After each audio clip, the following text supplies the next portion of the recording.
RG Kar medical college के पूर्व principal Sandeep Ghosh को आज कोर्ट में पेश किया जाएगा। सोमवार को सीबीआई ने उन्हें गिरफ्तार किया था। संदीप घोष की गिरफ्तारी लंबी पूछताछ के बाद हुई है। हालांकि उनकी गिरफ्तारी का कनेक्शन रेप और मर्डर केस से नहीं है, बल्कि घोष पर वित्तीय अनियमितताओं का आरोप लगा है। आरजीकर अस्पताल के प्रिंसिपल संदीप घोष को सीबीआई ने गिरफ्तार कर लिया है। हालांकि उनकी गिरफ्तारी चर्चित रेप और मर्डर कांड में न होकर अस्पताल से जुड़ी वित्तीय अनियमितताओं यानी भ्रष्टाचार के मामले में हुई है।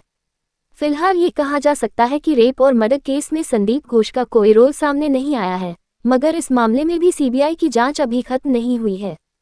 क्या उन्होंने इस केस के सबूतों से छेड़छाड़ की? मौका-ए वारदात पर जानबूझकर भीड़ को घुसने का मौका दिया? पुलिस को देर से इत्तिला दी? इन तमाम पहलुओं पर जांच अभी चल रही है। उधर आरजीकर मेडिकल कॉलेज के पूर्व प्रिंसिपल संदीप घोष को आज कोर्ट में पेश किया जाएगा। सोमवार को सीबीआई ने उन्हें गिरफ्तार किया था। संदीप घोष की गिरफ्तारी लंबी पूछताछ के बाद हुई है। घोष पर भ्रष्टाचार के आरोप हैं। संदीप घोष पर आरोप है कि उन्होंने अपने पद पर रहते हुए गंभीर अनियमितताएं की। करीब 15 दिन की पूछताछ के बाद सीबीआई ने संदीप घोष को गिरफ्तार किया है। संदीप घोष की गिरफ्तारी रेप और मर्डर केस में नहीं, बल्कि करप्शन के मामले में हुई है। संदीप घोष के साथ उनके सिक्योरिटी गार्ड और अस्पताल के एक वेंडर को भी गिरफ्तार किया गया है। संदीप घोष से हुई लंबी पूछताछ कोलकाता के आरजीकर मेडिकल कॉलेज अस्पताल में 9 अगस्त को ट्रेनी डॉक्टर के साथ हुई बर्बरता के 26वें दिन भी जांच जारी है। लेकिन रेप और मर्डर केस की जांच कर रही सीबीआई ने सोमवार शाम आरजीकर के पूर्व प्रिंसिपल संदीप घोष को करप्शन के मामले में गिरफ्तार कर लिया। जब आरजीकर मेडिकल कॉलेज अस्पताल में ट्रेनी डॉक्टर का रेप और मर्डर हुआ तो संदीप घोष वहां के प्रिंसिपल थे। उन पर वारदात को छिपाने और पूरे मामले पर लीपापोती का आरोप लगा था। 14 अगस्त को जांच संभालने के बाद से सीबीआई ने लगातार उनसे पूछताछ की थी। जांच के दौरान संदीप घोष के खिलाफ वित्तीय अनियमितता का पुराना आरोप सामने आया। 23 अगस्त को कोलकाता हाईकोर्ट ने घपले की जांच राज्य की एसआईटी से छीनकर सीबीआई को सौंप दी थी।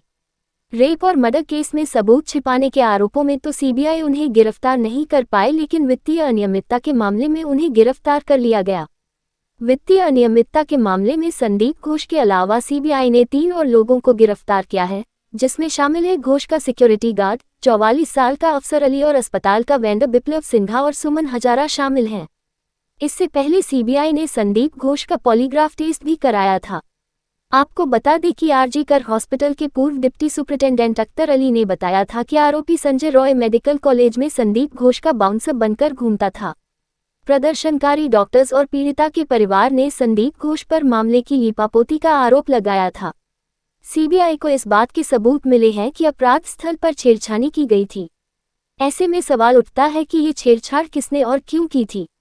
इसमें संदीप घोष की भूमिका को लेकर भी जांच की गई। पूर्व प्रिंसिपल डॉक्टर संदीप घोष मौका-ए वारदात को पूरी तरह से सुरक्षित रखने में विफल रहे। रेनोवेशन का काम भी सीबीआई की जांच के घेरे में है और इसी सिलसिले में संदीप घोष से कई बार पूछताछ हुई थी। एफआईआर दर्ज करने में देरी भी सीबीआई की जांच के दायरे में है। सीबीआई मान रही है कि अस्पताल प्रबंधन की ओर से घोर लापरवाही बरती गई। इस संवेदनशील मसले को अस्पताल प्रबंधन ने ढंग से हैंडल नहीं किया। बतौर प्रिंसिपल संदीप घोष की जिम्मेदारी थी कि रेप और मर्डर की खबर मिलते ही पुलिस को इस बाबत शुरू में ही सूचना देते, क्राइम सीन को सुरक्षित रखते, लेकिन ऐसा नहीं हो पाया। उन्होंने खबर मिलने के बाद भी सक्रिय कार्रवाई नहीं की।